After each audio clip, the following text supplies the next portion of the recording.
Hi every one.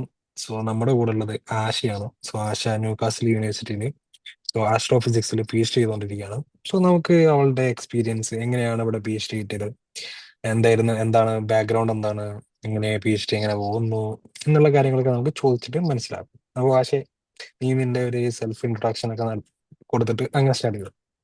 Okay. Hi all, എൻ്റെ പേര് ആശ എന്നാണ്. ഞാനിവിടെ ന്യൂകാസൽ യൂണിവേഴ്സിറ്റിയിൽ സോളാർ ആസ്ട്രോഫിസിക്സിലാണ് PhD ചെയ്യണേ. അപ്പം ജോയിൻ ചെയ്തിട്ട് 1.5 ഇയേഴ്സ് കഴിഞ്ഞ്. ഞാൻ നാട്ടിൽ ആലപ്പുഴയിൽ നിന്നാണ്. പറയാം. ആ, ഓക്കെ. അല്ല, ഇത് എവിടുന്ന മാസ്റ്റേഴ്സ് എവിടുന്നാണ് ചെയ്തത്, ബാച്ചിലേഴ്സ് അതൊക്കെ എവിടുന്നാണ് പറയണം. ചെയ്തത്? ഓക്കെ ആ, ഓക്കെ ഓക്കെ. അതാണോ? ഞാൻ പിന്നെ എൻ്റെ അണ്ടർ ഗ്രാജുവേഷൻ അത് BSc ചെയ്തത് സെൻറ് ട്രീസ കോളേജിൽ നിന്നാണ്, എറണാകുളത്ത്. അത് കഴിഞ്ഞിട്ട് ഞാൻ എൻ്റെ മാസ്റ്റേഴ്സ് MG യൂണിവേഴ്സിറ്റി ആയിരുന്നു. അതൊക്കെ സേക്രഡ് ഹാർട്ട് കോളേജ് തേവരയിൽ നിന്നാണ് കംപ്ലീറ്റ് ചെയ്തത്. അത് കഴിഞ്ഞിട്ട് ഞാൻ സേക്രഡ് ഹാർട്ട് കോളേജിൽ നിന്ന് ഞാൻ മാസ്റ്റേഴ്സ് കംപ്ലീറ്റ് ആക്കുന്ന കൂടെ തന്നെ ഞാൻ 2-3 പ്രൊജക്ട്സിൽ കമ്മിറ്റ് ചെയ്തിട്ടുണ്ടായിരുന്നു, കുറച്ച് നാഷണൽ ഇൻസ്റ്റിറ്റ്യൂട്ട്സിൽ. അത് കഴിഞ്ഞ് 1 ഇയർ ബ്രേക്ക് ഉണ്ടായിരുന്നു. അതായത് എൻ്റെ 2022-ലായിരുന്നു എൻ്റെ മാസ്റ്റേഴ്സ് കംപ്ലീറ്റ് ആയത്. അത് കഴിഞ്ഞിട്ട് ഞാൻ കുറച്ച് നാൾ ടാറ്റ ഇൻസ്റ്റിറ്റ്യൂട്ട് ഓഫ് ഫണ്ടമെൻ്റൽ റിസർച്ചിൽ വർക്ക് ചെയ്ത്. അത് കഴിഞ്ഞ വർക്ക് ഇങ്ങനെ പ്രോഗ്രസ് ആയിക്കൊണ്ടിരിക്കുമ്പോഴാണ് എനിക്ക് ഇവിടുത്തെ PhD കിട്ടുന്നത്. എന്നിട്ട് ഞാൻ ഇങ്ങോട്ട് മൂവ് ചെയ്യാണ് ചെയ്തത്. അതെ, ഈ ബാച്ചിലേഴ്സും മാസ്റ്റേഴ്സും ഒക്കെ പഠിച്ച സമയത്ത് എത്ര CGPA ഒക്കെ ഉണ്ടായിരുന്നു ഏകദേശം? ഞാനൊരു ബിലോ ആവറേജ് സ്റ്റുഡൻ്റ് ആയിരുന്നു, ഓണസ്റ്റ്ലി. എനിക്ക് ബാച്ചിലേഴ്സിൽ 8.9 ഉണ്ടായിരുന്നു CGPA. പിന്നെ മാസ്റ്റേഴ്സിൽ എനിക്ക് 8 ഉണ്ടായിരുന്നു CGPA. ഓക്കെ. അങ്ങനെയായിരുന്നു എൻ്റെ അപ്പൊ അത് CGPA കഴിഞ്ഞിട്ട് ഉണ്ടായിരുന്നത്. 1 ഇയർ വർക്ക് എക്സ്പീരിയൻസും അല്ലേ? റിസർച്ച് എക്സ്പീരിയൻസ് ഉണ്ടല്ലോ 1 ഇയർ, 1 അത് ഇയർ വർക്ക് കഴിഞ്ഞിട്ട്. എക്സ്പീരിയൻസ് ഉണ്ടായിരുന്നു. വർക്ക് എക്സ്പീരിയൻസ് 1 ഇയർ അല്ല, 2 ഇയേഴ്സ് അടുപ്പിച്ചിട്ടുണ്ടായിരുന്നു എനിക്ക് വർക്ക് എക്സ്പീരിയൻസ്. ഐ മീൻ, ഞാൻ പഠിച്ചുകൊണ്ടിരിക്കുമ്പോഴേ ഇത് ചെയ്യുമായിരുന്നു, ഇന്റേൺഷിപ്സ് ചെയ്യുമായിരുന്നു. അപ്പോൾ ഞാൻ മാസ്റ്റേഴ്സിൻ്റെ ഒരു ഫസ്റ്റ് സെമസ്റ്റർ കഴിഞ്ഞപ്പോൾ തൊട്ട് തന്നെ ഞാൻ പ്രൊജക്റ്റ് ഇന്റേൺഷിപ്സും തുടങ്ങിയായിരുന്നു. അപ്പോൾ ഞാൻ മാസ്റ്റേഴ്സ് കംപ്ലീറ്റ് ആയി കഴിഞ്ഞപ്പോൾ എൻ്റെ കയ്യിൽ 3 പ്രൊജക്ട്സ് ഉണ്ടായിരുന്നു. നാലാമത്തെ പ്രൊജക്റ്റ്, മൂന്നാമത്തെ 3 പ്രൊജക്റ്റ് ഉണ്ടായിരുന്നു. അപ്പോൾ നാലാമത്തെ പ്രൊജക്റ്റ് ഞാൻ TFRൽ പോയിക്കൊണ്ടിരുന്നപ്പോഴാണ് എനിക്ക് ഈ ഇൻസ്റ്റിറ്റ്യൂട്ടിൽ കിട്ടിയത്. അല്ല, അപ്പോ ആ ഒരു സമയത്ത് ചെയ്ത അതേ റിസർച്ച് അതേ ഏരിയ തന്നെയാണോ ഈ PhD കിട്ടിയതും? ഞാൻ ഓണസ്റ്റ്ലി സ്പീക്കിംഗ് എനിക്കൊരു മാസ്റ്റേഴ്സ് സ്റ്റാർട്ടിൽ തന്നെ എനിക്കൊരു ഐഡിയ ഉണ്ടായിരുന്നു, എനിക്ക് ആസ്ട്രോഫിസിക്സിൽ തന്നെ PhD എടുക്കും. എനിക്ക് പേടിയായിരുന്നു, ഞാൻ ഗേറ്റ് ഓൺ നെറ്റൊക്കെ എഴുതിയിട്ട് നിൽക്കാമെന്നായിരുന്നു വിചാരിച്ചത്. പക്ഷെ ഞാൻ ആക്സിഡൻ്റലി ആണോ എന്ന് എനിക്കറിയില്ല, ഞാൻ PRL ഫിസിക്കൽ റിസർച്ച് ലബോറട്ടറിയിൽ നമ്മുടെ അഹമ്മദാബാദിലുള്ള ഉം. PRLൽ വർക്ക് ചെയ്തിട്ടുണ്ടായിരുന്നു. അപ്പോൾ അത് സമ്മർ ഇന്റേൺഷിപ്പ് പോലെ ജസ്റ്റ് റാൻഡംലി അപ്ലൈ ചെയ്തു, പക്ഷെ കിട്ടി. അപ്പോൾ അങ്ങനെ ഇരുന്നപ്പോൾ എനിക്ക് കിട്ടിയത് സോളാർ ഫിസിക്സ് ആയിരുന്നു. അപ്പോൾ എനിക്ക് സോളാറിനെ പറ്റി കാര്യമായി ഒന്നും അറിയണ്ടായിരുന്നില്ല. എനിക്ക് ബ്ലാക്ക് ഹോൾ, റേഡിയേഷൻ, ഗ്രാവിറ്റി അങ്ങനത്തെ കാര്യങ്ങളോടൊക്കെ ആയിരുന്നു താല്പര്യം ഉണ്ടായിരുന്നത്. പക്ഷെ സോളാറിൽ വർക്ക് ചെയ്ത് തുടങ്ങിയപ്പം അത് കുറച്ചുകൂടി ഇൻട്രസ്റ്റിംഗ് ആണെന്ന് എനിക്ക് തോന്നി. അങ്ങനെ അത് കുറേയും കൂടെ നമ്മൾ അറിയാമല്ലോ, പ്രൊജക്റ്റ് ചെയ്യുമ്പോൾ നമ്മൾ കുറച്ചുകൂടി ആ ഫീൽഡിനെ കുറച്ചുകൂടെ അറിയും. അപ്പോൾ എനിക്കത് കുറച്ചുകൂടി ഇൻട്രസ്റ്റിംഗ് ആയിട്ട് തോന്നിയിട്ട് ഞാൻ പിന്നെ ഉള്ളത് മുഴുവൻ സോളാറിൽ തന്നെ ഫിക്സ് ചെയ്യായിരുന്നു ചെയ്തിട്ടുണ്ടായിരുന്നത്. അതായിരുന്നു എൻ്റെ ഇതെങ്ങനെ ഇത്. ഈ യൂണിവേഴ്സിറ്റി എങ്ങനെ കണ്ടുപിടിച്ചു? യൂണിവേഴ്സിറ്റി കണ്ടുപിടിച്ചത് നമ്മൾ ഫൈൻഡ് എ PhD എന്ന് പറഞ്ഞിട്ടൊരു സൈറ്റ് ഉണ്ടായിരുന്നു. അപ്പോൾ അതിൽ ഞാൻ ചുമ്മാ ഇങ്ങനെ സ്ക്രോൾ ചെയ്തപ്പോൾ പെട്ടെന്നത് ഞാൻ എപ്പോഴും ഫ്രീക്വൻ്റ്ലി അതിനകത്ത് വിസിറ്റ് ചെയ്തുകൊണ്ടിരിക്കും. നമ്മൾ അപ്ലൈ ചെയ്യുമ്പോൾ അറിയാലോ, നമ്മൾ എപ്പോഴും അതിൽ കയറി ഇങ്ങനെ സെർച്ച് അതെ, അതെ, അതെ. ചെയ്തുകൊണ്ടിരിക്കും. അപ്പം അങ്ങനെ ഒരു ദിവസം നോക്കുമ്പോൾ പൊതുവെ ഓസ്ട്രേലിയയിലേത് അങ്ങനെ നമുക്ക് കാണാൻ പറ്റില്ല. പൊതുവെ ഓസ്ട്രേലിയയിൽ അങ്ങനെ അഡ്വർടൈസ് ചെയ്യുന്നത് നമ്മൾ കാണലുണ്ടാവില്ല. എന്തോ കയറി നോക്കിയപ്പോൾ അതിങ്ങനെ കണ്ടു. ലാസ്റ്റ് ഡേ ആയിരുന്നു. ലാസ്റ്റ് ഡേ ആയപ്പോഴത്തേക്കും ഒരു മെയിൽ അയക്കാനായിരുന്നു ഉണ്ടായിരുന്നത്. ഞാനത് കയറി മെയിൽ അയച്ചു. അന്നേരം അത് ഡൊമസ്റ്റിക് സ്റ്റുഡൻസിനായിരുന്നു ഈ പൊസിഷൻ ഉണ്ടായിരുന്നത്. അപ്പം നമ്മളൊന്ന് എറിഞ്ഞു നോക്കി, അപ്പം അത് കിട്ടി. അങ്ങനെയാണ് ഒന്ന് എറിഞ്ഞു നോക്കിയത്. ഇങ്ങനെയാണ്. അപ്പോൾ പുള്ളിക്കാരത്തേക്ക് എൻ്റെ സൂപ്പർവൈസറിന് എൻ്റെ CV ഭയങ്കര ഇഷ്ടമായിട്ട് ആള് തന്നെ ഡൊമസ്റ്റിക് പൊസിഷൻ ഇന്റർനാഷണൽ ആക്കിയിട്ട് എന്നെ എടുക്കുക ചെയ്തത്. അപ്പൊ ഇന്റർവ്യൂ ഉണ്ടായിരുന്നു ആ സമയത്ത്? 2 ഇന്റർവ്യൂ ഉണ്ടായിരുന്നു. 2 ഇന്റർവ്യൂ ക്വാളിഫൈ ചെയ്തിട്ടാണ് കിട്ടിയിട്ടുണ്ടായിരുന്നത്. അതെ. സോ അപ്പോ ഏകദേശം ഈ വിസന്റെ ഒക്കെ ആപ്ലിക്കേഷൻ എത്ര സമയം എടുത്തു? ക്വസ്റ്റ്യൻ വിസ ക്ലിയർ വിസ ആയി. പ്രൊസീജിയർ. വിസ പ്രൊസീജിയർ എനിക്ക് 2023 മാർച്ച് ലാസ്റ്റ് ആയപ്പം, മാർച്ച് ഫസ്റ്റ് എൻ്റെ ഇന്റർവ്യൂ ആയിരുന്നു. അതെ. മാർച്ച് ഫസ്റ്റ് ഇന്റർവ്യൂ കഴിഞ്ഞ് ഏപ്രിൽ ഫസ്റ്റോടുകൂടി എനിക്ക് ഏപ്രിൽ ഒരു ഫസ്റ്റ് വീക്കോടുകൂടി എനിക്ക് ഓക്കെ മാർച്ച് ഹാഫ് ആയപ്പോൾ എനിക്ക് ആ ഫസ്റ്റ് റിജക്ഷൻ മെയിൽ വന്നു ഉടൻ തന്നെ. അതായത് ഇന്റർനാഷണൽ സ്റ്റുഡൻസിനുള്ളതാണ്, അതുകൊണ്ട് നിങ്ങൾക്ക് ലൈക്ക് ഡൊമസ്റ്റിക് സ്റ്റുഡൻസിനുള്ളതാണ്, ഇന്റർനാഷണൽ സ്റ്റുഡൻസ് നമ്മൾ നോക്കുന്നില്ല എന്ന് പറഞ്ഞിട്ട് പുള്ളിക്കാരി എന്നെ പറഞ്ഞു. അത് കഴിഞ്ഞിട്ട് ഒരു 3 വീക്സ് കഴിഞ്ഞപ്പോൾ ആള് തന്നെ പറഞ്ഞു സി വി ഭയങ്കര സ്ട്രോങ് ആണ്, അതുകൊണ്ട് ഞാൻ ഇത് ഇന്റർനാഷണൽ പൊസിഷനായിട്ട് അഡ്വർടൈസ് ചെയ്യാം. നമുക്ക് നിനക്കറിയാലോ അഡ്വർടൈസ് ചെയ്യണം നമ്മളത് ഉം. ഇന്റർനാഷണൽ ആക്കുമ്പോൾ. അപ്പോൾ ആൾ അതെ. അഡ്വർടൈസ് ചെയ്തിട്ട് ആള് എനിക്ക് ഓഫർ ലെറ്റർ അയച്ചു തരാമെന്ന് പറയുന്നു. അങ്ങനെ ഓഫർ ലെറ്റർ അല്ല, ആൾ ഇന്റർവ്യൂവിന് വിളിക്കാമെന്ന് പറയുന്നു. അപ്പോൾ അത് ഇന്റർനാഷണലായിട്ട് അഡ്വർടൈസ് ചെയ്യുന്നു പാരലലി. ആൾ എന്നെ അതിൻ്റെ കൂടെ തന്നെ ഇന്റർവ്യൂ ചെയ്തു. ആദ്യം ഒരു സൂം ഇന്റർവ്യൂ ഉണ്ടായിരുന്നു. ആ ഇന്റർവ്യൂവിൽ ആള് ബേസിക്സ് ബാക്ക്ഗ്രൗണ്ട് ഒക്കെ ഒന്ന് ചോദിച്ചു. ഐ മീൻ ഫിസിക്സിന്റെ ഒരു ബാക്ക്ഗ്രൗണ്ട് ഒക്കെ ചോദിച്ചു. അത് കഴിഞ്ഞിട്ട് ആള് എൻ്റെ ഒരു പ്രൊജക്ട്, ഞാൻ ചെയ്തൊരു പ്രൊജക്ട് എങ്ങനെയാണെന്നുള്ളതൊന്ന് എക്സ്പ്ലെയിൻ ചെയ്യാൻ വേണ്ടിയിട്ട് പറഞ്ഞു. അത് നോട്ട് ലൈക്ക് ഇങ്ങനെ ഭയങ്കര ഭയങ്കര എന്താ പറയാ ഫിസിക്സ് ബേസ്ഡ് അല്ല. നമുക്കത് എന്താ മനസ്സിലായത്, നമ്മളുടെ ആ ഒരു പ്രൊജക്ടിന്റെ ഗോൾ എന്താ, അതിന്റെ ഒരു ഔട്ട്കം എന്താണ്, അതെങ്കിൽ അതെങ്ങനെ ചെയ്യും, മെത്തഡോളജി എന്താണ്, ഒരു ഔട്ട്ലൈൻ പോലെ നമുക്കത് മനസ്സിലായിട്ടാണ് നമ്മൾ ചെയ്യുന്നത് എന്നറിയാൻ വേണ്ടിയിട്ട് ആ മോട്ടിവേഷനും ആ ഒരു എന്താ പറയുക മെത്തഡോളജി ആള് ചോദിക്കലുണ്ടായിരുന്നു. അത് കഴിഞ്ഞിട്ട് അതിന്റെ റിസൾട്ട് അന്നേരം ആ പ്രൊജക്ടിന്റെ റിസൾട്ട് ഒന്നും ആയിട്ടുണ്ടായിരുന്നില്ല. അപ്പോൾ റിസൾട്ട് ആയ ഒരു പ്രൊജക്ടിനെ പറ്റി സംസാരിക്കാവോ എന്ന് ചോദിച്ചു. അപ്പോൾ ഞാൻ എൻ്റെ കയ്യിൽ റിസൾട്ട് ആയ ഒരു പ്രൊജക്ട് ഉണ്ടായിരുന്നു, അത് ഞാൻ സംസാരിച്ചു. പിന്നെ ജനറലി കുറച്ച് കാര്യങ്ങളൊക്കെ സംസാരിച്ചു. അത് കഴിഞ്ഞിട്ട് ഫസ്റ്റ് സൂം അങ്ങനെ പോയി. സെക്കൻഡ് സൂമിൽ ആൾ വന്നിട്ട് ആളുടെ പൊസിഷൻ ഇതാണ്, ആള് ചെയ്യാൻ ഉദ്ദേശിക്കുന്ന ഇതാണെന്നുള്ള രീതിയിൽ പറഞ്ഞിട്ട് ഒരു ഏപ്രിൽ ഹാഫ് കഴിഞ്ഞപ്പോഴത്തേക്ക് എനിക്ക് ഓഫർ ലെറ്റർ വന്നു. പിന്നെ യൂണിവേഴ്സിറ്റി നമ്മൾ തന്നെയാണല്ലോ വിസയൊക്കെ തന്നെ അപ്ലൈ ചെയ്യേണ്ടത്. അതെ. അപ്പോൾ എനിക്ക് വിസയൊന്നും അപ്ലൈ ചെയ്ത് പരിചയം ഉണ്ടായിരുന്നില്ല. ഞാൻ ഒരു മിഡിൽ ക്ലാസ് ഫാമിലിയിൽ നിന്ന് വന്നുകൊണ്ട് എൻ്റെ ഫാമിലിയിൽ അങ്ങനെ പുറത്തേക്കൊന്നും പോയിട്ടില്ലാത്തത് കൊണ്ടും എനിക്ക് വലിയ പരിചയമൊന്നും ഉണ്ടായിരുന്നില്ല. അപ്പോൾ എനിക്ക് ഭയങ്കര പേടിയായിരുന്നു ഈ വിസ എന്നൊക്കെ പറഞ്ഞു കഴിഞ്ഞാൽ. അപ്ലൈ ഭയങ്കര പേടി, ഒരു തവണ ബാൻ അടിച്ച് കിട്ടിയാൽ പിന്നെ കുറച്ച് നാളത്തേക്ക് അവിടെ ഇരിക്കേണ്ടി വരും എന്നുള്ളത് കൊണ്ട് ഞാൻ യൂണിവേഴ്സിറ്റിയിൽ തന്നെ അവർ തന്നെ എനിക്ക് ഓഫർ ലെറ്റർ അയച്ചപ്പോൾ ഞാൻ പറഞ്ഞു എനിക്ക് വിസ പ്രൊസീജിയേഴ്സ് വലിയ പരിചയമില്ല, എന്നെ ഒന്ന് അസിസ്റ്റ് ചെയ്യാവോ എന്ന് ചോദിച്ചു. അങ്ങനെ ഒരു മെയ് ഫസ്റ്റ് ആയപ്പോൾ നമ്മുടെ മറ്റേ COE അതുപോലെ കുറച്ച് കോൺട്രാക്റ്റും കാര്യങ്ങളൊക്കെ ഉണ്ടല്ലോ, അതൊക്കെ എനിക്ക് അയച്ചു തന്നു. എന്നിട്ട് അവർ തന്നെ എനിക്ക് ഗൈഡൻസ് തന്നു. ഒരു സ്റ്റേജ് കഴിയുമ്പോൾ യൂണിവേഴ്സിറ്റിക്ക് നമ്മളെ ഗൈഡ് ചെയ്യാൻ പറ്റാണ്ടാവും. അപ്പോൾ അവർ നമ്മുടെ സ്ഥലത്തുള്ള അവരുടെ ഒരു ഏജന്റിനെ നമുക്ക് തരും. അതെ. പേയ്മെന്റ് ഒക്കെ യൂണിവേഴ്സിറ്റി തന്നെ ചെയ്യും. എന്നിട്ട് നമുക്ക് ഉം. ആ ഏജന്റിനെ തരണ്ടായി. പക്ഷെ നമ്മൾ തന്നെ എല്ലാം എഴുതണം. അതായത് മറ്റേ SOP എഴുതണം. SOP 2000 വേർഡ്സിൽ SOP എഴുതണം. അത് കൂട്ട് തന്നെ ഡോക്യുമെന്റേഷൻ ഒക്കെ നമ്മൾ തന്നെ ചെയ്യണം. പക്ഷെ അവർ നമുക്കത് പ്രൂഫ് റീഡ് ഒക്കെ ചെയ്ത് തരും. അതാണ് അവരതാ ചെയ്യുക. അങ്ങനെ ഒരു ജൂലൈ ലാസ്റ്റ് ആയപ്പോൾ, ജൂലൈ ഹാഫ് ഒക്കെ ആയപ്പോഴത്തേക്ക് ഞാൻ എൻ്റെ കോൺട്രാക്റ്റ് ഒക്കെ സൈൻ ചെയ്ത് വിസ അപ്ലൈ ചെയ്യാൻ തുടങ്ങി. വിസ അപ്ലൈ ചെയ്ത് എനിക്കൊരു 15 ഡേയ്സ് കഴിഞ്ഞപ്പോൾ എൻ്റെ വിസ എനിക്ക് കിട്ടി. എന്നോട് ലൈക്ക് എൻ്റെ ഓഫർ ലെറ്ററിൽ പറഞ്ഞിട്ടുണ്ടായിരുന്നത് ജോയിൻ ചെയ്യേണ്ട ഡേറ്റ്, ലാസ്റ്റ് ഡേറ്റ്, അതായത് ഈ നവംബർ 31 മുന്നേ ജോയിൻ ചെയ്യണം എന്നാണ്. അതിന് മുന്നേ സ്കോളർഷിപ്പ് ആക്റ്റീവ് ആവണം എന്നുണ്ടായിരുന്നു. അതുകൊണ്ടിട്ട് ഞാൻ വിസ എനിക്ക് സെപ്റ്റംബറിൽ കിട്ടിയെങ്കിൽ പോലും ഞാൻ നവംബർ ആയപ്പോഴാണ് ഇങ്ങോട്ട് വന്നത്. ഓക്കെ. അപ്പൊ നവംബറിലെത്തി PhD നവംബറിൽ സ്റ്റാർട്ട് ചെയ്തു. സ്റ്റാർട്ട് ചെയ്തു. ഏട്ടാ അത് സ്റ്റാർട്ട് ചെയ്തിട്ട് എങ്ങനെയുണ്ട്? PhD എങ്ങനെയുണ്ട്? നമ്മള് എന്താ പറയാ പ്രൊജക്റ്റ് ഒക്കെ ചെയ്തതിന്റെ എക്സ്പീരിയൻസിലൊക്കെ വരുമ്പോൾ നമുക്ക് ഓർക്കും നമ്മളത് ഇപ്പൊ തന്നെ തകർക്കും എന്നൊരു ആറ്റിറ്റ്യൂഡിലാണ് ഞാൻ വന്നത്. ഞാനിപ്പോൾ PhD തീർത്ത് ഞാൻ നൊബേൽ പ്രൈസ് മേടിക്കും എന്നുള്ളൊരു ആറ്റിറ്റ്യൂഡിലാണ് നമ്മളെല്ലാവരും വില തുടങ്ങിയത്. അപ്പം അങ്ങനെ അല്ല അത്. പിന്നീട് നിനക്കറിയായിരിക്കും നമ്മുടെ ലൈഫിനെ ഭയങ്കരമായിട്ട് PhD ഇമ്പാക്ട് ചെയ്യും. നമ്മൾ കുറച്ചുകൂടി കാമാവും, കുറച്ചുകൂടി നമ്മൾ ഒരു വിഷൻ വൈസ് തിങ്ക് ചെയ്യാനൊക്കെ പഠിക്കും. എന്താ പറയുക സ്പ്രിന്റ് ചെയ്യുന്നതല്ല, ഒരു മാരത്തോൺ പോലെയാണ്. എന്തോരം ലോങ് നമ്മൾ പോയി എന്നുള്ളതാണ്, നമ്മുടെ ഡിറ്റർമിനേഷനാണ് ഇതിൽ വേണ്ടത്. അത് നമ്മൾ ബേൺഡ് ഔട്ട് ആവാതെ നമ്മൾ അതിനോടൊരു പാഷൻ കീപ്പ് ചെയ്ത് ഒരു ഫേസ് കീപ്പ് ചെയ്ത് നമ്മുടെ ഒരു കംഫർട്ട് സോണിൽ ഇരുന്നത് ചെയ്യുക എന്നുള്ളതാണുള്ളത് എന്ന് എനിക്ക് പിന്നീടാണ് മനസ്സിലായത്. കയറി കഴിഞ്ഞപ്പോൾ ആദ്യം ഭയങ്കര ഒരു ഈ കുരങ്ങൻ്റെ കയ്യിൽ പൂമാല കിട്ടുന്ന പോലെയായിരുന്നു. എന്ത് ഉം. ചെയ്യണം, എവിടെ നിന്ന് തുടങ്ങണം, അതും ഇപ്പോൾ സോളാറിലാണ് ഞാൻ വർക്ക് ചെയ്തിട്ടുള്ളെങ്കിൽ പോലും നമുക്കിപ്പോൾ നമ്മൾ അറിയാലോ ഇന്റേൺഷിപ്പ് ഒക്കെ ചെയ്യുമ്പോൾ നമ്മളൊരു നാരോ ഡൗൺ ചെയ്യാണ്, ഒരു ചെറിയ പാർട്ടാണ് ചെയ്യുക, ജനറലൈസ്ഡ് ആയിട്ടൊരു ഐഡിയ കിട്ടും. അപ്പം ഇത് വേറൊരു എൻറ്റയർലി ഡിഫറെൻ്റ് ആയിട്ടുള്ള ഞാൻ കേട്ടിട്ട് പോലും ഇല്ലാത്ത ഒരു ജോയ്സ്ലോ എന്ന് പറഞ്ഞ ഒരു സാധനത്തിലാണ് ഞാൻ വർക്ക് ചെയ്യുന്നത്. അപ്പം എനിക്ക് ജോയ്സ്ലോ എന്താണെന്നൊന്നും അറിയണ്ടായിരുന്നു, ഞാൻ കേട്ടിട്ട് പോലും ഇല്ല. അപ്പം കേട്ടിട്ടുള്ള കുറച്ച് കാര്യങ്ങളായിട്ട് കണക്റ്റഡ് ആണ് എന്നുള്ളത് മാത്രമേ ഇതിന് ഒരു ബെനിഫിറ്റ് ഉണ്ടായിരുന്നുള്ളൂ. പിന്നത്തെ സ്റ്റാർട്ടിങ്ങിൽ നിന്ന് പഠിക്കണമായിരുന്നു. പിന്നെ എല്ലാം കുറച്ചധികം എഫേർട്ട് ഇടേണ്ടി വന്നിട്ടുണ്ടായിരുന്നു.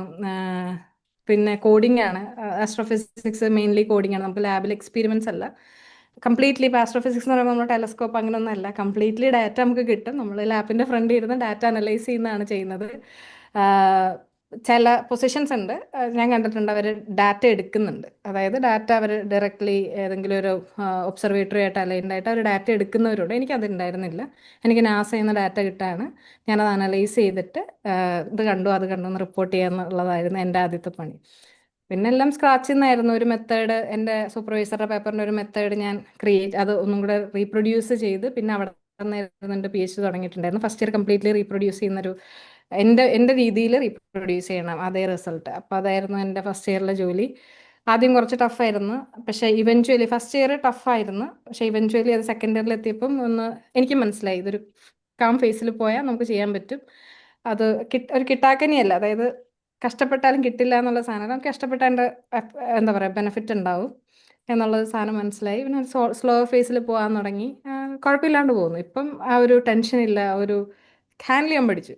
ഐ മീൻ, ഞാൻ വിശ്വസിക്കുന്നത് പി എച്ച് ഡി ഒരു ട്രെയിനിങ് ആണെന്നാണ്. റിസർച്ച് എങ്ങനെ ഹാൻഡിൽ ചെയ്യണമെന്ന് പഠിക്കുന്ന ഒരു ട്രെയിനിങ് ആണ്, റാദർ ദാൻ റിസൾട്ട്സിൽ ഫോക്കസ് ചെയ്യുന്നതിനൊക്കെയുള്ള ഒരു ട്രെയിനിങ് ആണെന്നാണ് ഞാൻ വിശ്വസിച്ചിട്ടുള്ളത്. അപ്പം അതുകൊണ്ട് ഇതൊരു ട്രെയിനിങ് ഫേസ് ആണ്. അപ്പം അതുകൊണ്ട് നല്ലൊരു എക്സ്പീരിയൻസ് ഉണ്ട്, ലൈക്ക് എക്സ്പീരിയൻസ് ആണ്. അതെ അതെ, അത് ശരിയാണ്.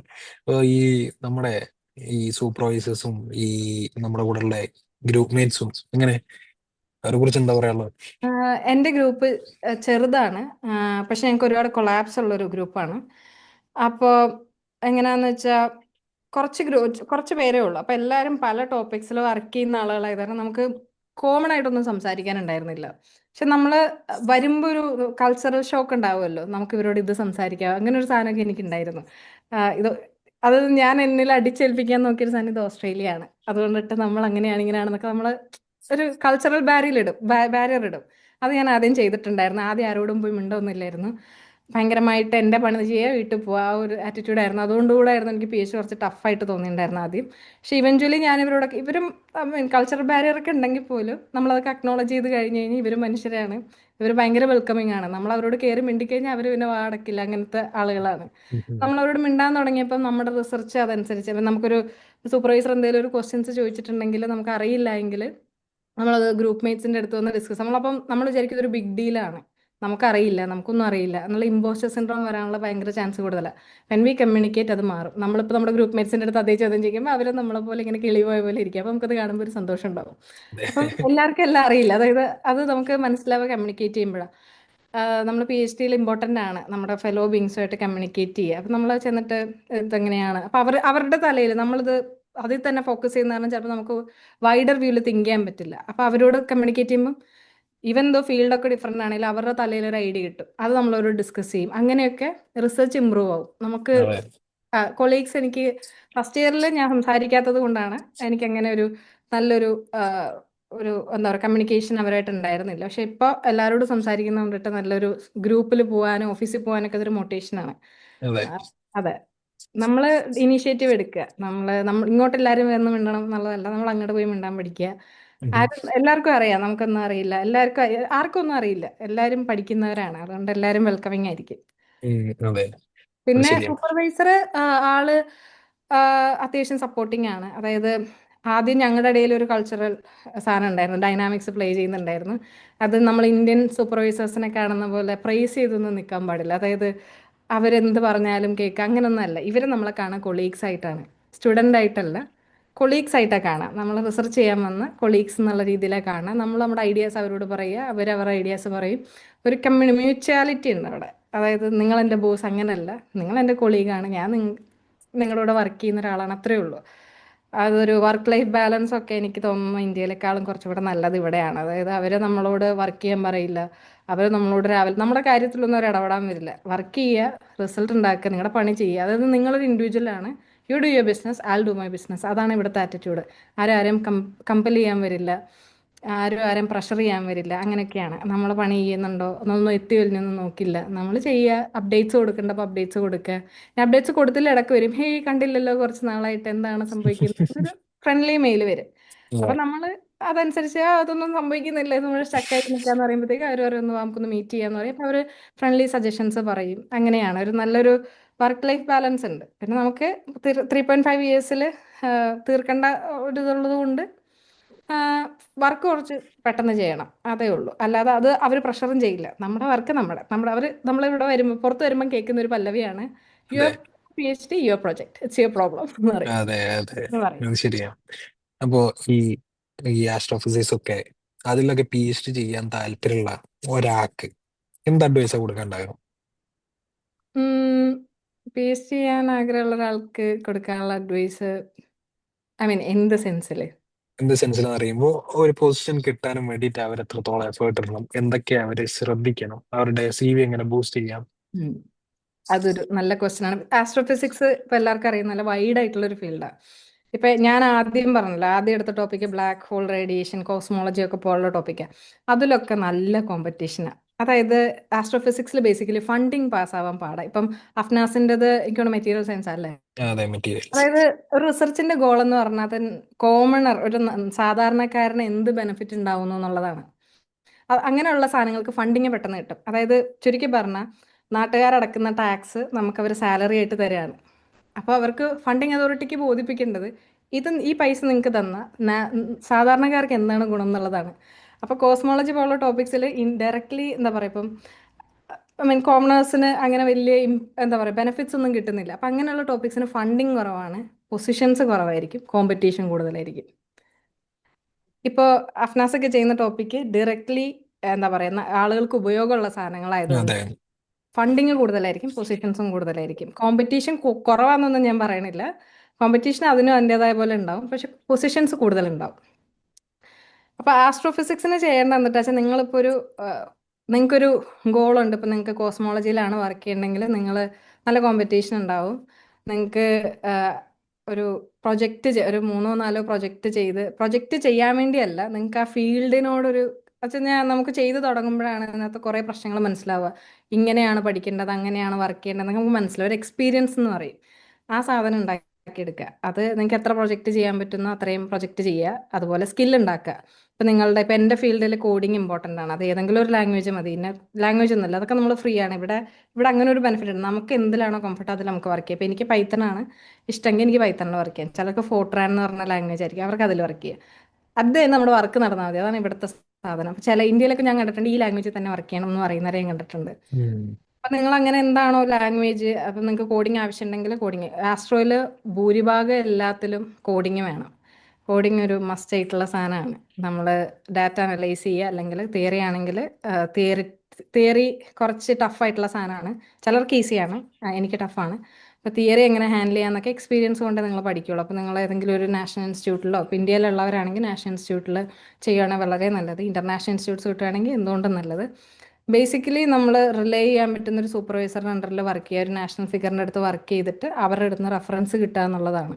അവർ നമ്മളെപ്പറ്റി നല്ലതായിട്ട് റെഫറൻസ് കൊടുക്കുക എന്നുള്ളതാണ് എൻ്റെ ഒരു ഗോൾ. നമ്മൾ ട്രസ്റ്റ് വർത്തി ആയിട്ടുള്ള എന്താ പറയുക ഒരു പാഷനേറ്റ് ആയിട്ടുള്ള ഡിറ്റർമിൻഡ് ആയിട്ടുള്ള എന്ന് വെച്ചാൽ വഴിയിൽ വെച്ച് നിർത്തിപ്പോരുത്. ഇവരൊരു ഫണ്ട് പാസ്സാക്കി വെച്ചിട്ട് അതിൽ നമ്മൾ ഇൻവൈറ്റ് ചെയ്ത് പകുതിയാകുമ്പോൾ നമ്മൾ ഇട്ടിട്ട് പോരുത് എന്നുള്ളതാണ് ഇവരുടെ ഗോള്.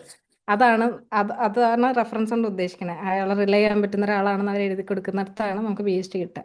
അതെ അവർ റെഫറൻസ് ചോദിക്കുന്നത്. അപ്പം എക്സ്പീരിയൻസ് ഉണ്ടാക്കുക, പാഷനേറ്റ് ആയിട്ടിരിക്കുക, പിന്നെ ഡിറ്റർമിനേഷൻ വേണം. അതായത് നല്ല ഡിറ്റർമിനേഷൻ വേണം PhD തീർക്കാൻ. അതായത് PhD എടുക്കുമ്പോഴേക്കും നാച്ചുറലി നമുക്ക് കുറേ പ്രശ്നങ്ങൾ വരും. PhDയുടെ പുറത്തൊക്കെ അത് അങ്ങനെയാണെന്ന് തോന്നുന്നത്. അത് നമ്മളെ കുറച്ചുകൂടി എന്താ പറയുക ഒരു കാമർ വേർഷൻ ഓഫ് ആ സെൽഫ് ആക്കാൻ വേണ്ടിയിട്ടാവാന്ന് എനിക്ക് തോന്നിയിട്ടുണ്ട്. അപ്പം നമുക്ക് ഡിറ്റർമിനേഷൻ വേണം. നമ്മൾ പിന്നെ എബ്രോഡൊക്കെ പോകുമ്പം ഭയങ്കര എന്താ പറയുക നമ്മൾ മെൻ്റലി ഒക്കെ ഭയങ്കര പ്രിപ്പയർഡ് ആയിരിക്കണം എന്ന് എനിക്ക് തോന്നിയിട്ടുണ്ട്. അതായത് നമ്മൾ നമ്മുടെ സർക്കിളിലൊക്കെ നിന്ന് ഇപ്പോൾ ഒരു പ്രശ്നമുണ്ട്, ഫ്രണ്ട്സിൻ്റെ വീട്ടിലോട്ടൊക്കെ ഓടിപ്പോയി അങ്ങനെ നിന്നിട്ട് നമ്മൾ എബ്രോഡ് വരുമ്പോൾ കുറച്ച് പ്രശ്നങ്ങളുണ്ടാകും. അതായത് നമുക്ക് പോകാനൊരു സ്ഥലം ഉണ്ടാവില്ല. നമ്മൾ പുതിയ സ്ഥലം, പുതിയ അറ്റ്മോസ്ഫിയർ, പുതിയ ആളുകൾ, സ്ക്രാച്ച് എന്നെല്ലാം തുടങ്ങണം. അതെ അങ്ങനെ ഒരു ഇതുള്ളപ്പോൾ നമുക്ക് കുറച്ച് മെൻ്റലി പ്രിപ്പയർഡ് ആവുക. പക്ഷെ നമ്മൾ ഇപ്പം അറ്റ് ടൈംസ് നമുക്ക് വിട്ട് പോവാ നാട്ടിലുണ്ടല്ലോ എന്നൊക്കെ നമുക്ക് തോന്നും. പക്ഷെ അങ്ങനെയുള്ള മൊമെന്റ്സിൽ ഇല്ല, ഞാൻ തുടങ്ങി ഞാൻ തീർക്കും എന്നുള്ളൊരു മൈൻഡിൽ നിന്ന് അത് തീർക്കാനുള്ള മനസ്സ്, ആ ഡിറ്റർമിനേഷനാണ് PhDക്ക് വേണ്ട ഗോള്. ബാക്കി നിങ്ങൾക്ക് ആ ഡിറ്റർമിനേഷൻ ഉണ്ടെങ്കിൽ നിങ്ങൾക്ക് എന്തും അതിൽ പഠിച്ചെടുക്കാൻ പറ്റും, എന്തും നേടിയെടുക്കാൻ പറ്റും എന്നാണ് എനിക്ക് തോന്നിയിട്ടുള്ളത്. അതെ അതെ അതെ അതെ, അത് ശരിയാണ്. അപ്പോ അതാണ് ഓക്കെ അഡ്വൈസ് അല്ലേ? അതാണ് എനിക്ക് തരാനുള്ള അഡ്വൈസ്. അതെ. അപ്പൊ ഓവറോൾ PhD എന്ന് പറയുന്നത് ഹാപ്പി ആയിട്ട് എങ്ങനെ പോകുന്നു ഇപ്പൊ? ഇപ്പം കുഴപ്പമൊന്നുമില്ല. ഇപ്പം അതായത് നമ്മൾ PhD ചെയ്യുന്നവരോട് എനിക്ക് പറയാനുള്ളത്, നമ്മൾ റിസൾട്ട് ഫോക്കസ് ചെയ്യരുത്. റിസൾട്ട് എന്ന് പറഞ്ഞിരുന്നു കഴിഞ്ഞാൽ നമ്മൾ ഭയങ്കര സ്ട്രെസ്ഡ് ആവും. Result comes along the way എന്നാണ്. നമ്മളെ റിസർച്ച് ചെയ്യാൻ പഠിക്കുക, നമ്മുടെ ബ്രെയിനിനെ ഫ്രീ ആക്കി വിട്ട് നമുക്ക് തിങ്ക് ചെയ്യുക, ആ പ്രോബ്ലം എങ്ങനെ സോൾവ് ചെയ്യാമെന്ന് തിങ്ക് ചെയ്ത് ആ പ്രോബ്ലത്തിന് അത് വെച്ചാൽ കൂടുതൽ അതെന്താണ്, അത് ആരും കാണാത്തൊരു സാധനം നമ്മൾ കാണുകയാണ്, അല്ല അതിനെ പഠിക്കുകയാണ്, അതെന്താണെന്ന് അറിയാനുള്ള ക്യൂരിയോസിറ്റിയാണ് റിസർച്ചിൻ്റെ കീ, റിസൾട്ട് അല്ല. ഉം. അതെ അതെ അതെ, ശരിയാണ്. പിന്നെ SOP ഒക്കെ എഴുതുമ്പോൾ ഞാൻ ഇപ്പം അഫ്നാസിൻ്റെ വീഡിയോസിൽ പറഞ്ഞിട്ടുണ്ടാകും, ഞാൻ എഴുതിയത് എനിക്ക് വളരെ കൊച്ചിലെ തൊട്ട് ഇതിൽ വരണം എന്ന് ആഗ്രഹം ഉണ്ടായിരുന്നു. അപ്പം ഞാൻ വളരെ ജെന്യൂൻ ആയിട്ട്, അത് ഞാൻ ChatGPT ഒന്നും യൂസ് ചെയ്തിട്ടുണ്ടായിരുന്നില്ല. നമ്മുടെ ആ ഒരു ജനറേഷൻ, ആ ഒരു സമയത്ത് ChatGPT അതെ ഒന്നും അതെ, ശരി. ആ സമയത്ത് ചാറ്റ് ഇല്ല. ChatGPT ഇല്ല, ഞങ്ങൾക്ക് ഡിറ്റക്ഷനും പരിപാടിയൊന്നും ഇല്ലാത്തതുകൊണ്ട് നമ്മൾ ജെനുവിൻലി ഗ്രാമറിലേക്ക് യൂസ് ചെയ്തിട്ടാണ്, ഉം. ഗ്രാമറിൽ യൂസ് ചെയ്ത് പ്രൂഫ് റീഡ് ചെയ്യുക, ഗ്രാമറൊക്കെ അതെ. നോക്കുക എന്നല്ലാണ്ട് എങ്ങനെയാണ് ഒരാൾ വായിക്കുമ്പോൾ നമ്മുടെ SOP എന്ന് പറഞ്ഞാൽ നമ്മളെ തന്നെ നമ്മൾ പ്രസന്റ് ചെയ്യുക, നമ്മളെ കാണുന്നതിനേക്കാൾ മുന്നേ അയാൾ കാണുന്നത് നമ്മുടെ CV SOP ആണ്. നമ്മളെ പറ്റി ഒരു ഔട്ട്ലൈൻ ഇടുന്നത് CV-യിലും SOP-യിലും കൂടെയാണെന്ന് എനിക്ക് തോന്നിയിട്ടുണ്ട്. അത് വളരെ ജെന്യൂൻ ആയിട്ട് എഴുതി അത്രയും നല്ലത്. ഒരു കറന്റ് പൊസിഷൻ വേണം, അതിനൊരു മോട്ടിവേഷൻ വേണം നിങ്ങൾ ഈ ഫീൽഡിലേക്ക് വരുന്നതിന്. നിങ്ങൾക്ക് മോട്ടിവേഷൻ ഉള്ളത് കൊണ്ട് നിങ്ങൾ ഇതൊക്കെ അറ്റൻഡ് ചെയ്തു, ഇതൊക്കെ ചെയ്തു, അതൊക്കെ എഴുതി, അതൊക്കെ ആ പ്രൊജക്റ്റ് ചെയ്തു, ഈ പ്രൊജക്റ്റ് ചെയ്തു എന്നുള്ളത് പറയാൻ പറ്റണം. ഒരു കൺക്ലൂഷൻ വേണം, നമുക്ക് ഇത്രയും ഇതൊക്കെ ചെയ്തതുകൊണ്ട് ഇങ്ങനെ ഒരു സ്കിൽ സെറ്റ് ഉണ്ടായി എന്ന് പറയാനും പറ്റണം. അതാണ് ഉം. SOP-യുടെ ഒരു ഓവറോൾ ഫിഗർ. അതെ, അതാണ്. അത് ശരി, അത് ശരിയാണ്. എഴുതുമ്പോൾ നമ്മുടെ എനിക്ക് CV തോന്നുന്നു ആണ് അഫ്നാസ് ഏറ്റവും. അതൊക്കെ പറഞ്ഞു തന്നിട്ടുണ്ടാവും. CV എഴുതുമ്പോൾ റിസർച്ച് എക്സ്പീരിയൻസിനെ ഹൈലൈറ്റ് ചെയ്യുക, നിങ്ങളുടെ ഉം. എക്സ്പീരിയൻസ്, ഞാൻ ഇന്ന ആളാണ്, എനിക്ക് ഇത്ര എക്സ്പീരിയൻസ് ഉണ്ട്, അതുകൊണ്ട് നിങ്ങൾ എനിക്കതൊക്കെ തന്നെ എന്നാണ് നിങ്ങൾ ഇത് ചെയ്യേണ്ടത്. അപ്പം അതെ. നിങ്ങൾ നിങ്ങളുടെ റിസർച്ച് എക്സ്പീരിയൻസിനെ കൊള്ള ഹൈലൈറ്റ് ചെയ്യുക. ലാസ്റ്റ് നിനക്കൊരു ക്വസ്റ്റ്യൻ വന്നത് ഞാൻ കണ്ടായിരുന്നു, ഒരു പ്രൂഫ് റീഡ് എന്തോ എന്തോ അതെ, CV പ്രൂഫ് റീഡ് ചെയ്തിട്ട് അങ്ങനെ അത് ഒരു ഞാൻ കണ്ടായിരുന്നു, സീരീസ്. ആ വീഡിയോ കണ്ടായിരുന്നു. ഒരു CV ഉണ്ടാക്കാൻ ഞാൻ എടുത്തത് 8 മാസമാണ്. അത് 8 മാസത്തെ എൻ്റെ ഒരു ഓവർനൈറ്റ് ഉണ്ടായതല്ല എൻ്റെ CV. എൻ്റെ ഓവർനൈറ്റ് ഉണ്ടായ CV ഓണസ്റ്റ്ലി സ്പീക്കിംഗ് ഒറ്റ പേജ് എന്ന് പറഞ്ഞാൽ നിറച്ച് ഗ്രാമർ മിസ്റ്റേക്ക്, എന്താ പറയുക, ഒന്നുമില്ല, അലൈൻമെന്റ് ഒന്നും ഇല്ലാത്തൊരു സാധനം. അത് 8 മാസത്തോളം കുറേ ആളുകളെ കൊണ്ട് റിവ്യൂ ചെയ്യിച്ച് ഞാൻ തന്നെ വായിച്ച് അതിൽ ഓരോ വരിയും എനിക്ക് കാണാപ്പാടായി, കണ്ട് കണ്ട് കണ്ട് കണ്ട് അവസാനം ഇത് ഓപ്പൺ ആക്കാൻ വരെ എനിക്ക് മടുപ്പായി തുടങ്ങി. ആ സമയം വരെ ഞാൻ ഇത് എഡിറ്റ് ചെയ്തുകൊണ്ടിരുന്നത് 8 മാസത്തോളം എടുത്തു ഒരു പ്രോപ്പറായിട്ട് ഒരു 3 പേജ് CV എനിക്ക് ഉണ്ടാക്കാൻ. അപ്പോൾ നമുക്ക് ചെയ്യുമ്പോൾ ആദ്യം ഉണ്ടാക്കുമ്പോഴത്തേക്ക് എല്ലാവരും തോന്നുന്നു എനിക്കൊന്നും കിട്ടാൻ പോകുന്നില്ല, എനിക്കിതിനകത്തൊന്നുമില്ല, എനിക്കും തോന്നിയിട്ടുണ്ട്. ഇവഞ്ച്വലി അതിൽ എന്തൊക്കെ ആഡ് ചെയ്യണമെന്ന് ഞാൻ ഡിസൈഡ് ചെയ്തു, ഞാൻ അതിനുവേണ്ടി വർക്ക് ചെയ്തു. ആ വർക്ക് ഒരു സ്ട്രഗിളാണ് അത്, പക്ഷെ എൻ്റെ കുറച്ച് ഫ്രൂട്ട്ഫുൾ ആയിരിക്കും. ആ ഒരു ഫേസ് നല്ല രസമാണ്, അതായത് ഇവിടെ നോക്കുമ്പോൾ ആ ഫേസ് കുറച്ച് നല്ലതാണ്. അതായത് കുറേ കാര്യങ്ങൾ പഠിക്കുക. അതായത് ഫസ്റ്റ് എനിക്ക് എൻ്റെ മെൻറ്റേഴ്സ് പറഞ്ഞു തന്നിട്ടുള്ളതാണ്, ഫസ്റ്റ് നമ്മൾ CV ഉണ്ടാക്കാൻ പഠിക്കണം. അത് നമ്മളെ ഫ്യൂച്ചറിൽ PhD കഴിയുമ്പോൾ ഓരോന്ന് അബ്സ്ട്രാക്റ്റ് ഒക്കെ വെക്കുമ്പോൾ അത് നമ്മളെ ഹെൽപ്പ് ചെയ്യും. നമ്മൾ CV ഉണ്ടാക്കി PhD കിട്ടിയതോട് കഴിഞ്ഞില്ല, നമ്മൾ അബ്സ്ട്രാക്ട് വെച്ച് പിന്നെ കോൺഫറൻസിന് പോകണം, CV വെച്ച് അപ്ലൈ ചെയ്ത് കൊളാബ്സ് ഉണ്ടാക്കണം. അപ്പോൾ അതിലൊക്കെ അതാ. നമുക്ക് കുറച്ചുകൂടി ഈസിനെസ് തോന്നും, നമ്മൾ ജെനുവിൻലി CV നമ്മൾ തന്നെയാണ് ഉണ്ടാക്കിയതെങ്കിൽ. പിന്നെ പിന്നെന്താ, പിന്നെ AI അധികം യൂസ് ചെയ്യാതിരിക്കുക. അത് ഇപ്പോഴത്തെ ഒരു എന്ന് വെച്ചാൽ AI ഡിറ്റക്ഷൻ കഴിഞ്ഞിട്ടാണ് സെക്കൻഡ് സ്ക്രീനിങ്ങിന് എത്തുക എന്നാണ് എൻ്റെ ഒരു ഊഹം. ഇവിടെയൊക്കെ അങ്ങനെയാണ്, സെക്കൻഡ് സ്ക്രീനിങ് എത്തുന്ന AI ഡിറ്റക്ഷൻ കുറേ കീവേഡ്സ് ഒക്കെ വെച്ചിട്ടാണ്. അതെ. അത് കഴിഞ്ഞിട്ടാണ് വരിക. അപ്പം പ്ലഗരിസം അല്ല, എന്ന് വെച്ചാൽ AI ഡിറ്റക്ടർ എന്തെങ്കിലും AI എഴുതിയതാന്നൊക്കെ വന്നു കഴിഞ്ഞാൽ അവർ ചിലപ്പോൾ അത് ഭയങ്കര ക്വാളിഫൈഡ് ആയിട്ടുള്ള CV ആണെങ്കിൽ പോലും അത് റിജക്റ്റ് ആവും. അങ്ങനെ എനിക്ക് തോന്നുന്നു നീ അതിൽ വീഡിയോ ഒക്കെ എഴുതിയിട്ടുണ്ട്, ലൈക്ക് വീഡിയോ ഇട്ടിട്ടുണ്ടെന്ന് തോന്നുന്നു അല്ലേ എൻ്റെ എന്നോട് ചോദിച്ചിട്ടുണ്ടായിരുന്നു നല്ലൊരു AI tool research AI. Papers ഒക്കെ റൈറ്റ് ചെയ്യാനും വേണ്ടിയിട്ട്. ആ പറഞ്ഞു ഞാൻ അങ്ങനെ യൂസ് ചെയ്യാറില്ല എന്നുള്ള രീതിയിലാണ് ഞാൻ പറഞ്ഞിട്ടുണ്ടായിരുന്നത്. AI യൂസ് ചെയ്യുന്ന AI ഒരു പവർഫുൾ ടൂളാ, പക്ഷേ ഉം. ഞാൻ പറഞ്ഞില്ലേ, നമുക്ക് സ്കിൽ ഉണ്ടാക്കാനാണ് നമ്മൾ PhD ചെയ്യുന്നത്. അപ്പം നമുക്ക് പെട്ടെന്ന്, ഇപ്പോൾ ഞാൻ പറയാം കോഡിങ്ങിനൊക്കെ ഞാൻ യൂസ് ചെയ്യാറുണ്ട്, പക്ഷേ കോഡ് എഴുതിക്കാറില്ല. ഇപ്പം എൻ്റെ കോഡിങ്ങിന് എനിക്കൊരു പാക്കേജ് അറിയില്ല, അപ്പം ഞാൻ ChatGPT-യോട് ചോദിക്കാം എൻ്റെ ഒരു പാക്കേജ് ഇതിന് എന്താ നല്ലതെന്ന് ചോദിക്കാറുണ്ട്. അങ്ങനെ ചെയ്യുന്നതൊക്കെ നല്ലതാണ്. അല്ലാതെ നമ്മൾ കംപ്ലീറ്റ്ലി ChatGPT-നെ റിലേ ചെയ്യുന്നത് എങ്ങനെയെങ്കിലും PhD തീർക്കാൻ വേണ്ടിയിട്ടാണ്. ഉം. അങ്ങനെ ചെയ്യുന്നത്, ഐ മീൻ, അങ്ങനെ ചെയ്യുന്നതുകൊണ്ടിട്ട് റിസർച്ചിൻ്റെ ഒരു ഗോള് കിട്ടുന്നില്ല എന്നുള്ളതാണ്. അത് നമ്മൾ അതെ. എല്ലാം തന്നെ ചെയ്യാൻ പഠിക്കുക. അത് ഒരു ട്രെയിനിങ് ആണ്, ഞാൻ പറഞ്ഞത് ട്രെയിനിങ്ങിൽ നമ്മൾ എന്തോരം എഫേർട്ട് ഇടുന്നു എന്നുള്ളത് പോലെയാണ് പിന്നെയുള്ള നമ്മുടെ റിസർച്ച് കരിയർ ഈസി ആവുന്നതൊക്കെ.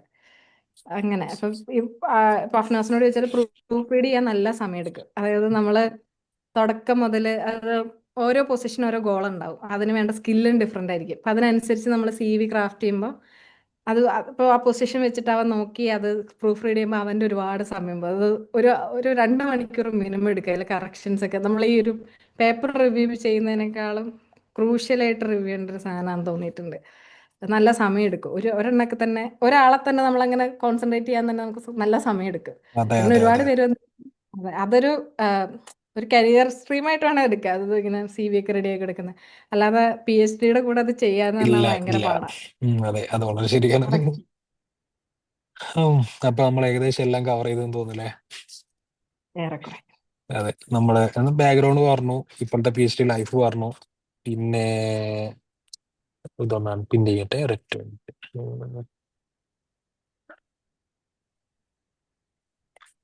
സോ നമ്മൾ PhD ലൈഫ് പറഞ്ഞു, അത് കഴിഞ്ഞിട്ട് നമുക്ക് ഫ്യൂച്ചർ സ്റ്റുഡൻസിനുള്ള അഡ്വൈസും പറഞ്ഞു കഴിഞ്ഞില്ലേ? അപ്പൊ ഏകദേശം എല്ലാം കവർ ചെയ്യുന്നുണ്ട്. ഓക്കെ, ഏറെ അപ്പോൾ thank you so much for sharing your experience with me and with the audience actually. Sorry. Thank you thank so you. Much for invite me. ഞാൻ കുറച്ചായിട്ട് വട്ടം ചുറ്റിച്ചു എന്ന് വെച്ചാൽ ഞങ്ങൾ 2 ആഴ്ചയായിട്ട് പ്ലാൻ ചെയ്യുന്ന സാധനമാണ്. അത് കുറെ തിരക്കുകൾ കാരണം അതെ. സ്റ്റെപ്പായി പോയി. അപ്പോൾ താങ്ക് യു. Thank you.